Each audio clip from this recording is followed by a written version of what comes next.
बांकीपुर में भी लगातार जन स्वराज पार्टी के संस्थापक और जन स्वराज पार्टी के उम्मीदवार प्रशांत किशोर बढ़त बनाए हुए 17 राउंड की काउंटिंग हो चुकी है। कहा जा रहा है कि वहां पर भी वो करीबन कई वोटों से 9,581 वोटों से आगे चल रहे हैं। 17 राउंड की काउंटिंग पूरी हो चुकी है। अगर प्रशांत किशोर ये बढ़त जीत में तब्दील हो जाते हैं तो बिहार की सियासत में आप एक कह सकते हैं कि बड़ा बदलाव हो सकता है। नए विकल्पों के लिए एक बड़े तलाश के तौर पर इसे देखा जा रहा है।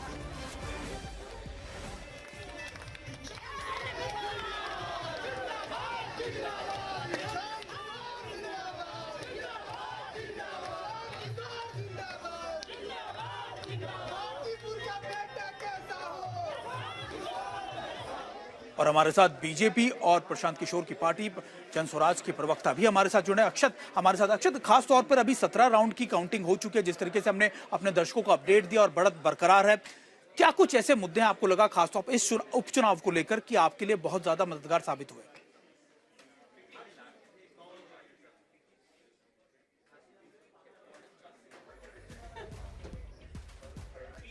अक्षत, आपकी आवाज हम तक नहीं आ रही, अगर आप अपने वॉल्यूम को अनम्यूट कर सके तो।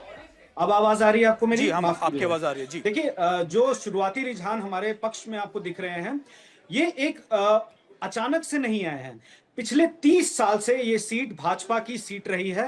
ये भाजपा का बिहार में सबसे मजबूत किला कहा गया है, उसको गढ़ कहा गया है। बट जब आप इसको जमीन पर जाकर, हमने जब गली गली में इसको जाके प्रशांत किशोर जी के साथ हमने लोगों के बीच में जाके उनकी समस्याओं को सुना, तो पता चला जो पेरिस बना दिया गया जिसको भाजपा कहती थी, वो उससे पूरा विपरीत है। वहां नाली गली की समस्या इतनी है कि अगर आधे घंटे की बारिश होती है तो वहां पर पानी जल जमाव की समस्या हो जाती है। तो जो स्थानीय जनता है उसने पहली बार बिहार में एक मजबूत संदेश देने का प्रयास किया है कि जाति धर्म से विपरीत उन्होंने स्वास्थ्य, शिक्षा और बेरोजगारी और भ्रष्टाचार जैसे मुद्दों को आगे लाके रखा है। और इसी बीच में जो कई घटनाक्रम हुए उनको भी हमें भूलना नहीं चाहिए, जहां छात्रों की आवाज को दबाया गया है वहां की इनकम्बेंट सरकार द्वारा। तो मुझे लगता है कहीं ना कहीं प्रशांत किशोर जी को लोगों ने जो पिछले 3 साल से संघर्ष करते हुए जमीन पर देखा है, तो एज ए क्रेडिबल ऑल्टरनेटिव के रूप में आज उन्हें चुनकर दिखा दिया है। मैं परिणाम जब आ जाएंगे तो इसको और मजबूती से कहूंगा, लेकिन हमारे लिए ये बहुत बड़ी विक्ट्री है, क्योंकि जैसे ही लोगों को उनके बीच में हमने जो जाके उन्हें सेकंड ऑल्टरनेटिव की एक बात पिछले साल बोली थी, वो आज कहीं ना कहीं पूर्ण होते दिखाई दे रही है। बिल्कुल प्रीति जी, का खास तौर पे क्योंकि सवाल ये भी उठ रहे थे कि देखिए बीजेपी ने बहुत जल्दबाजी कर दी कैंडिडेट चुनने में, और कैंडिडेट उस तरीके का नहीं था जो लगातार जमीन से लोगों के साथ जुड़ा। क्या आपको लगता है कि कहीं ना कहीं कैंडिडेट चुनने में भी कोई गलती हुई है आप लोगों से?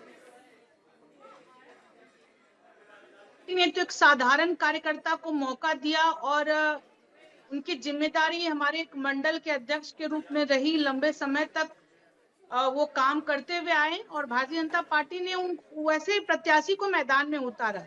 अब बांकीपुर की जनता को ये बात पसंद नहीं आई या इस पर उन्होंने नहीं भरोसा जताया, ये हम सब लोग के लिए एक विचारणीय प्रश्न है जिस पर कि हम सब लोग की समीक्षा होगी। लेकिन जिस हमारे अभी साथी प्रवक्ता कह रहे थे जन स्वराज के कि यहाँ पर कुछ काम ही नहीं हुआ, तो शायद उस नजारे को ये नहीं देख पाए होंगे कि बिहार में क्या नहीं था और हमारी एनडीए की सरकार होने के बाद क्या क्या परिवर्तन हुए, ये इन्होंने नहीं देखा शायद, और या उनकी नजरें वहां नहीं गई या इनके चश्मे पर धूल पड़े हुए थे। बांकीपुर में लगातार चहुं और विकास के कार्य हुए हैं। यहाँ पर पार्कों का जाल बिछा लोग महिलाएं, युवा और बच्चों को टहलने के लिए पार्क नहीं हुआ करता था। नितिन नवीन जी के लंबे कार्यकाल में कई पार्क का निर्माण हुआ। आप कल्पना नहीं कर सकते हैं कि किस प्रकार से एक मंदिरी नाला में किस तरह जल जमाव हुआ करता था। पूरे नाले थे, बड़े ड्रेनेज थे, उसके ऊपर से बहुत अच्छी सड़क बना करके वहां के लोगों के बिल्कुल प्रीति जी, हमारे साथ हमारे सहयोगी रोहित सिंह भी हमारे साथ जुड़ गए। रोहित, देखिए एक तरफ थी बीजेपी की लेगेसी, करीबन 3 दशकों से ज्यादा ये सीट बीजेपी के हाथ में रही, वहीं दूसरी तरफ जन स्वराज पार्टी के जो अपने आप कह सकते हैं उनके जो संस्थापक है प्रशांत किशोर का करिश्मा था, उनके एक बड़ी चेहरा था। क्या आपको लगता है कि उस चेहरे के सामने बीजेपी का चेहरा फीका पड़ गया?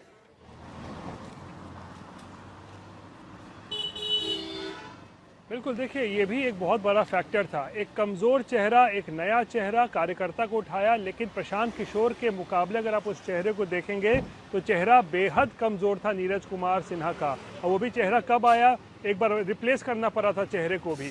तो क्योंकि अभिषेक बंटी जिसको पहले टिकट मिला था, उनके खिलाफ भी कुछ बहुत ज़्यादा विवाद आ गया था। इसीलिए कमज़ोर चेहरा तो था ही प्रशांत किशोर जैसे एक हाई प्रोफाइल नेता के सामने।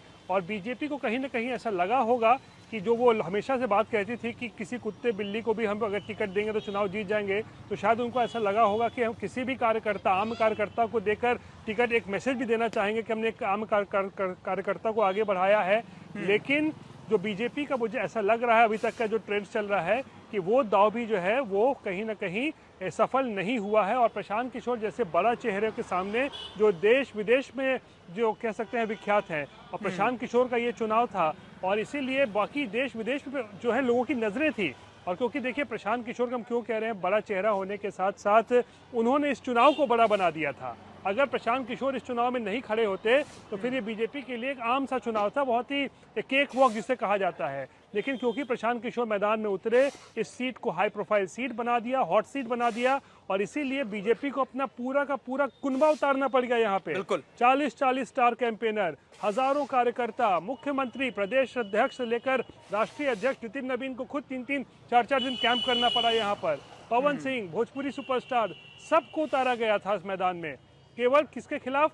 एक आदमी के खिलाफ, प्रशांत किशोर, जो अपनी पार्टी के स्टार प्रचारक भी अकेले थे और वन मैन आर्मी और उम्मीदवार भी थे। बिल्कुल रोहित, लेकिन चेहरे के साथ साथ टाइमिंग भी एक बड़ा फैक्टर था। टाइमिंग ऐसे वक्त में जब देश भर के अंदर हमने देखा छात्रों का प्रदर्शन चल रहा था, बिहार में भी छात्रों का प्रदर्शन बहुत ज्यादा उग्र हो गया, हमने वो भी तस्वीरें दिखाई थी। तो क्या आपको लगता है कि चेहरे के साथ साथ टाइमिंग भी एक बड़ा फैक्टर रहा?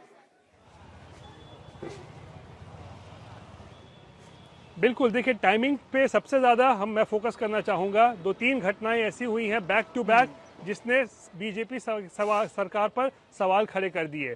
नीट छात्रा पटना में जो उनकी मौत हुई थी उसको लेकर वो मामला अभी तक अनसुलझा हुआ है, उसको लेकर बवाल हुआ था।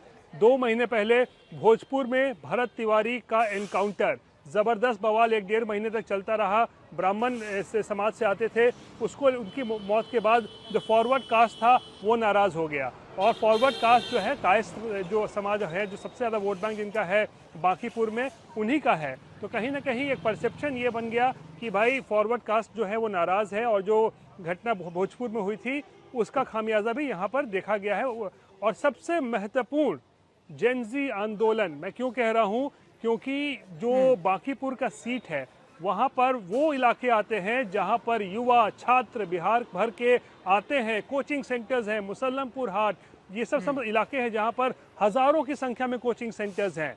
वहाँ पे लड़के लड़कियाँ बिहार से पढ़ने के लिए, कंपटीशन की तैयारी करने के लिए आते हैं। और उसी इलाके में ये जनजी प्रोटेस्ट हुआ, उसी इलाके में लाठीचार्ज हुआ, उसी इलाके में जो है बवाल कटा, उसी इलाके में सबसे ज़्यादा FIR भी दर्ज किया गया छात्रों के खिलाफ। तो कहीं ना कहीं कहा जा सकता है कि बहुत 2-3 चीज़ें ऐसी हुई हैं बिहार में पिछले 2-3 महीनों में जिसका असर हो सकता है इस चुनाव में देखने को जरूर मिला। हमारे साथ रोहित, क्योंकि आप बने रहिएगा हमारे साथ, और हमारे साथ हमारे दोनों खास मेहमान भी जुड़े हुए हैं। खास तौर पे अक्षत जी एक बात बताइए, क्योंकि ये कहा जा रहा है बीजेपी की तरफ से कि ये सारा का सारा फील्ड तो RJD की तरफ से सेट करके मिला है, इसमें जन स्वराज का कोई बड़ा रोल नहीं है, उनके लिए कोई बड़ी उपलब्धि नहीं, लेकिन ये टाइमिंग और खासतौर पर जो RJD की तरफ से जो इनडायरेक्ट सपोर्ट मिला उसकी वजह से ये जीत देखी जा रही है। देखिए, अंगूर खट्टे हैं, ये अक्सर आपने सुना होगा। वही मैं अपनी बहन प्रीति जी को ये बोलना चाहूंगा, क्योंकि इसकी जो पृष्ठभूमि है वो किसी और पार्टी ने नहीं बना के दी है। इसका धन्यवाद तो मैं आदरणीय CM सम्राट चौधरी जी को करना चाहूंगा, जो गमछे का कलर पूछकर एनकाउंटर करने की बात कर रहे थे। और रही बात, जैसे प्रवक्ता जी ने जो बताया कि बांकेपुर में राजद ने हमें मदद की, अरे जब इनके खुद के नेता आके कहते हैं कि बांकेपुर की जनता इतनी मूर्ख है कि हम अगर कुत्ते और बिल्ली को भी वहां से खड़ा कर दें तो उसको भी वोट दे देगी। आपको लगता है कि वहां की जनता जो पढ़ी लिखी है, सबसे ज्यादा लिटरेसी है उस कॉन्स्टिट्यूएंसी में, वहां की जनता को जाकर आप फॉर ग्रांटेड नहीं ले सकते।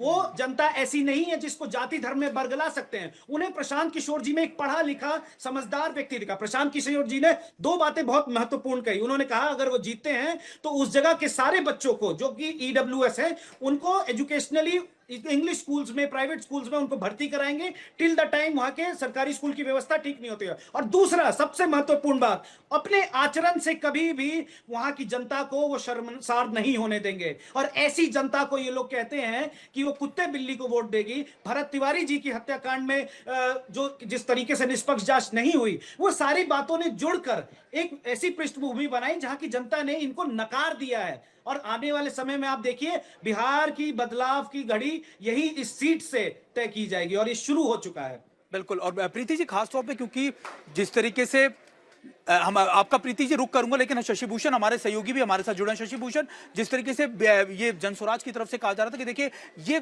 बीजेपी की नाराजगी थी जो टर्न हुई है खासतौर पे जन स्वराज की तरफ, क्या आप इसे मानते हैं? क्या सच में स्टूडेंट्स के अंदर वो आक्रोश था, वो गुस्सा था खासतौर पे सरकार को लेकर, या स्टूडेंट प्रोटेस्ट जिस तरीके से हमने देखा दिल्ली में भी हो रहा था उसको लेकर भी एक बड़ा टर्न अराउंड हुआ है? नहीं। शशि सुमित, माफ कीजिएगा, मैं आपका सवाल सुन नहीं पाया क्योंकि जी जी शशि, हम जो बात कर रहे थे वो ये एक बार कि जो कहा जा रहा था कि स्टूडेंट प्रोटेस्ट ने एक बड़ा टर्न अराउंड किया है, खासतौर पर ये जीत जो है वो बीजेपी की नाराजगी में टर्न अराउंड हो गई, खासतौर पर जन स्वराज के पाले में आ गई।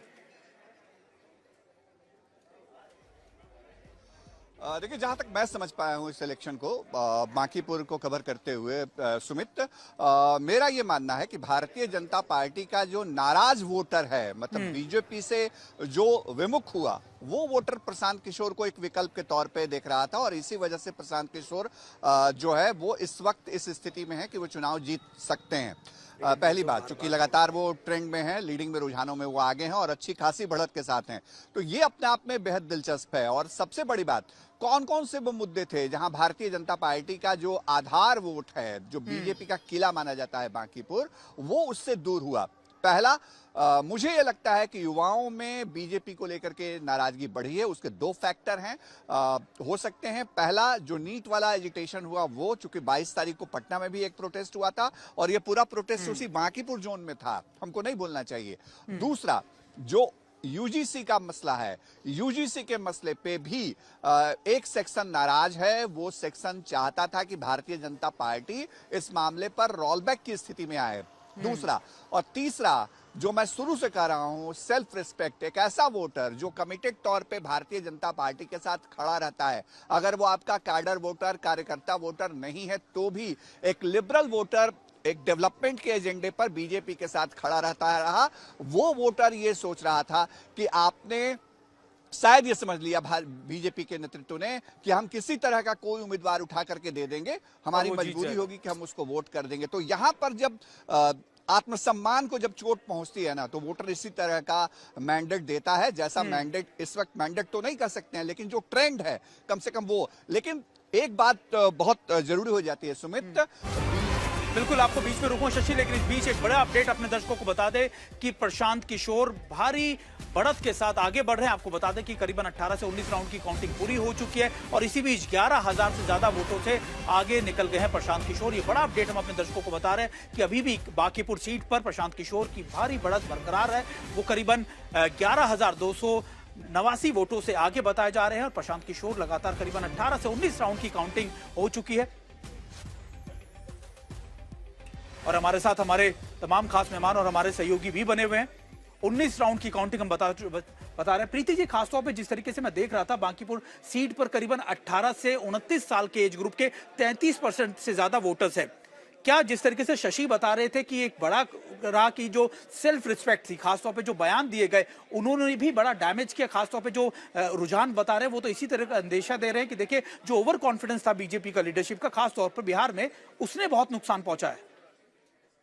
देखिए सुमित जी, मैं इस पर चर्चा करना चाहूंगी कि जिस प्रकार से प्रशांत किशोर जी ने एक छद्म नैरेटिव एक सेट करने की कोशिश की, जिस बात की चर्चा हमारे किसी नेता ने किसी भी प्रकार से कुत्ते बिल्ली वाला शब्द जो ये बार बार प्रयोग करके एक लोगों को दिग्भ्रमित करने का कार्य किए, इसमें मैं इसको मैं बिल्कुल खंडित करती हूँ, क्योंकि इसकी कोई ऐसी बात हमारे किसी नेता की तरफ से यदि हुई हो तो ये दिखा दे। लेकिन इन्होंने एक ऐसा नैरेटिव, एक प्रोपेगेंडा फैलाने की कोशिश की, एक भ्रमजाल फैलाने की कोशिश की और उसमें कहीं ना कहीं मुझे लगता है कि लोग फंसते हुए नजर आए। दूसरी बात कि जहां तक युवाओं की बात है, तो चाहे नीट के मुद्दे हो या कोई भी अन्य मुद्दा हो, हमारे देश की यशस्वी सरकार जो है नरेंद्र मोदी जी के नेतृत्व में हर निर्णय के साथ युवाओं के साथ खड़ी नजर आई और जहां भी उनको कोई भी परेशानी आई तो अपने फैसले के साथ उनके हिसाब से, उनके अनुसार से अपने फैसलों को बदलने का काम की या उनके रास्ते उनको समझाने का प्रयास किया गया। उनके जो बिल्कुल। मुद्दे थे प्रीति जी, आपका दोबारा से रुख करूंगा क्योंकि हमारे साथ हमारे सहयोगी शशि भी जुड़े। शशि, देखिए, आपने तो लंबे समय तक ये चुनाव ऐसे कवर किए होंगे, करीबन 18 राउंड की काउंटिंग हो चुकी है, आप बता रहे थे 30 से 35 राउंड की काउंटिंग होती है। क्या आपको लगता है ये रुझान बहुत जल्दी जीत में तब्दील होते हुए नजर आ रहे हैं, या फिर हमें कुछ और वक्त इंतजार करना पड़ेगा ताकि जो आखिरी राउंड की काउंटिंग होगी उसमें कुछ चीजें निर्णायक रूप से सामने आ पाएंगी? सुमित, जब आप बात कर रहे थे बीजेपी प्रवक्ता से, तो मैं वही कैलकुलेशन कर रहा था।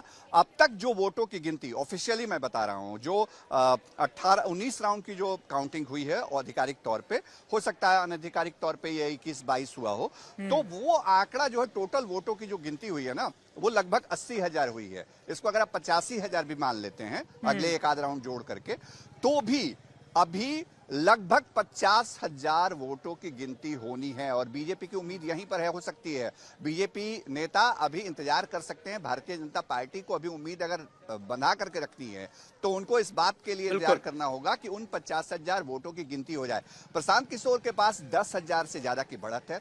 ये कोई ऐसी बढ़त नहीं है जिसको अपराजय बढ़त मान लिया जाए, क्योंकि देखिए 50,000 से ज्यादा वोट अभी गिने जाने हैं और 10,000 का मार्जिन है, तो कहां पर बाजी पलट जाए, कहां क्या हो जाए, ये कोई नहीं जानता। लेकिन भारतीय जनता पार्टी के लिए घंटी कहां बजी है सुमित, मैं ये बताना चाहता हूं। बीजेपी को ये समझना होगा, उनका थिंक टैंक इस वक्त कैलकुलेशन कर रहा होगा कि जो उसका गढ़ माना जाता था, इस वक्त मैं जहां खड़ा हूं ना, ये बोरिंग रोड है।